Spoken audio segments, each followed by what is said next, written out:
एक समय की बात है, एक छोटा सा गांव था जहां एक भिखारी रहता था। उस भिखारी का नाम माधव था। माधव रोज सुबह उठकर गांव के अलग अलग हिस्सों में भीख मांगने जाया करता था। उसका जीवन भिक्षा पर ही निर्भर था। गांव के लोग भी उसे पहचानते थे और कुछ ना कुछ उसे दे दिया करते थे। माधव की एक खासियत थी, वह अपने साथ हमेशा एक छोटी सी झोली लेकर चलता था जिसमें वह कुछ अनाज के दाने रखता था। ऐसा वह इसलिए करता था क्योंकि इतने वर्षों में उसने एक बात समझी थी, अगर कोई उसकी झोली में कुछ ना देखे तो उसे भीख देने में हिचक जाते थे। अगर उसकी झोली में कुछ पहले से ही दिखे तो लोग उसे और भीख दे देते थे। ये उसकी भीख मांगने की चालाकी थी। एक दिन वह सुबह जल्दी उठकर अपने काम पर निकल पड़ा। आज वह कुछ अजीब सा महसूस कर रहा था, जैसे आज का दिन कुछ खास होगा। जैसे ही वह गांव की मुख्य सड़क पर पहुंचा, उसने देखा कि सामने से एक शानदार रथ आ रहा है। रथ की चमक और उसकी सुंदरता देखकर माधव को समझ में आ गया कि यह राजा का रथ है। माधव ने सोचा, वह आज तो किस्मत खुल गई। अगर राजा की नजर मुझ पर पड़ गई और उसने कुछ दे दिया तो मेरी जिंदगी ही बदल जाएगी। वह जल्दी से सड़क के किनारे खड़ा हो गया और राजा के रथ के पास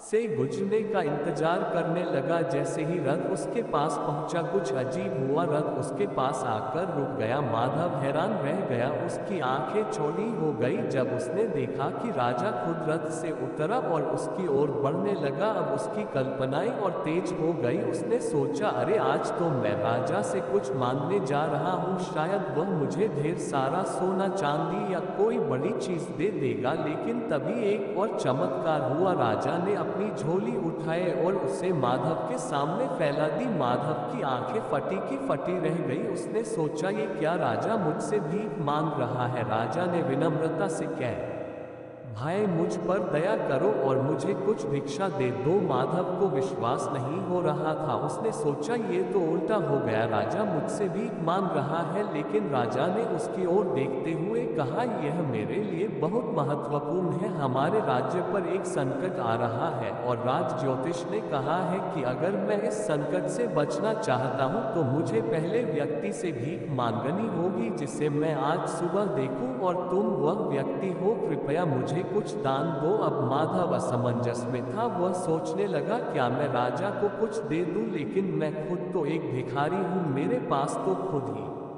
कुछ खास नहीं है। अगर मैंने राजा को कुछ दे दिया तो मेरे पास बचेगा क्या। काफी सोच विचार के बाद उसने अपनी झोली से एक छोटा सा अनाज का दाना निकाला और राजा की झोली में डाल दिया। राजा ने मुस्कुरा हुए सिर झुकाया और अपनी झोली बंद कर ली। फिर वह वापस अपने रथ की ओर चला गया। माधव ने देखा कि राजा तो बिना कुछ बोले चला गया, लेकिन उसके मन में खटकापन था। वह सोचने लगा, क्या मैंने सही किया। राजा खुद भी तो इतना अमीर है, वह मुझे कुछ मूल्यवान दे सकता था। और मन ही मन राजा को बुरा भला कहने लगा। दिन भर माधव को बहुत भिक्षा मिली। उसकी झोली में अनाज, पैसे और कपड़े भर गए, लेकिन उसके मन में एक अजीब सी बेचैनी थी। उसे राजा से मिलने का मौका मिला था और उसने उस मौके को व्यर्थ जाने दिया। शाम को जब वह घर पहुंचा, उसकी पत्नी ने उसकी ओर देखा और बोली, आज तो तुम्हारा नाम पूरे गांव में